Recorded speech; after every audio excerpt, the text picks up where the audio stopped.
Hello everyone, and welcome back to the Pierrified vlog, where I like to discuss the joys and challenges of living with a disability.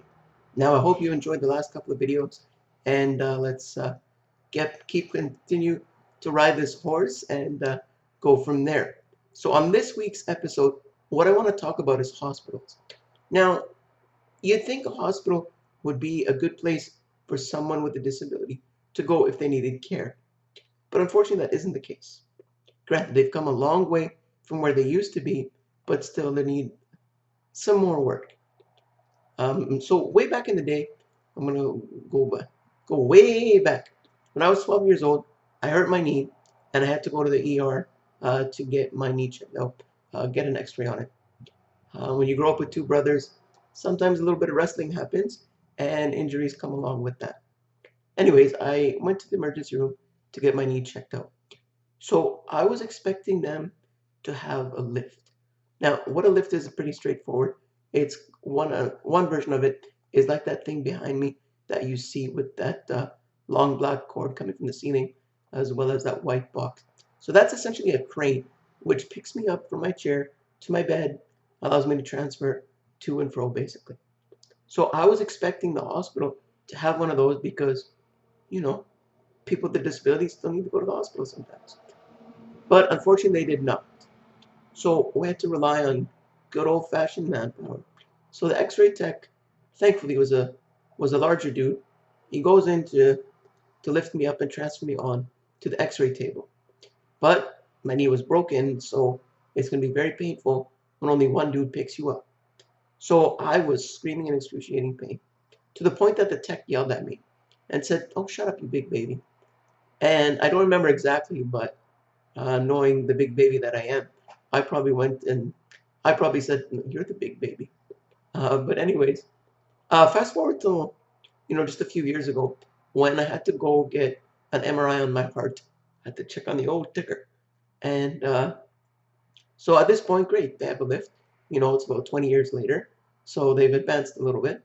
But now the problem was, I had the lift, but essentially it was a bit of a challenge because we had to use the lift to get from my chair into the onto a stretcher and then onto the MRI table. They can put you in that too.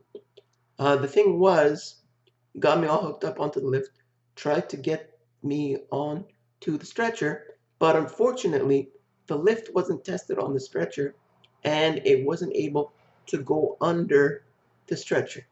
So unfortunately, yes, they had a lift this time, but if they would have tested it, they would have known that it would not work and they would have tried to find a different solution. But anyways, I was just so frustrated that I opted not to get the test.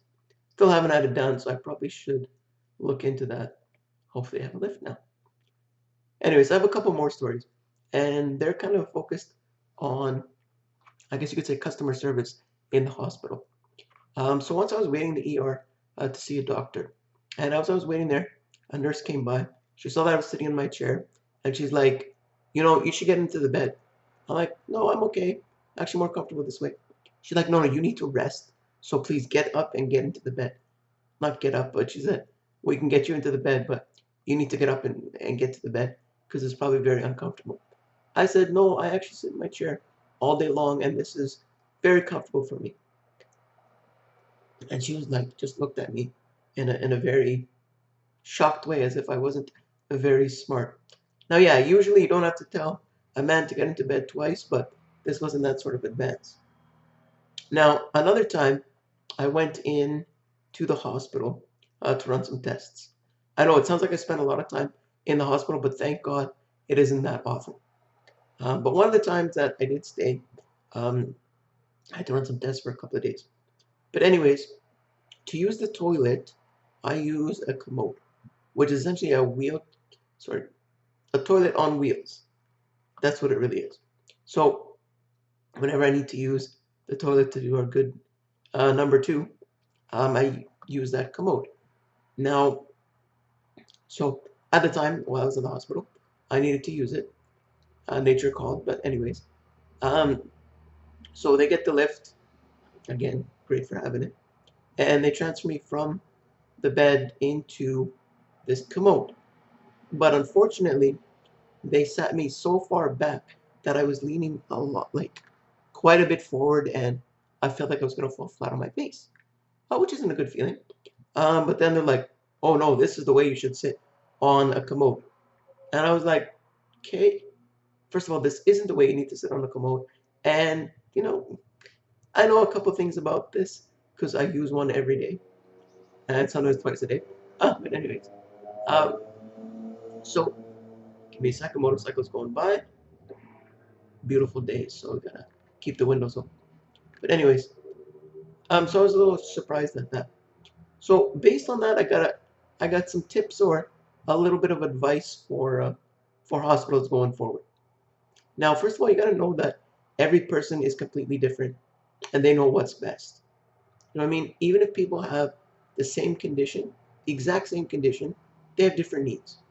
So you can't apply the same blanket approach they use to one person to every person because it just doesn't work that way, right? Someone may feel better in a stretcher, but some might prefer to stay in their chair. Some may prefer to be at the very back of a commode and fall flat on their face. Don't know who would be, but maybe ask for their preference. See what the person prefers before jumping, into action and doing what you think needs to be done. Another thing is analyze your department and see how it can accommodate a person with a disability. Medical equipment is super expensive, and we know that. And because it is super expensive, maybe test it out before you go ahead and purchase. Anyways, that's just my 2 cents, my opinion, and some advice for hospitals. Thank you very much and have a great day.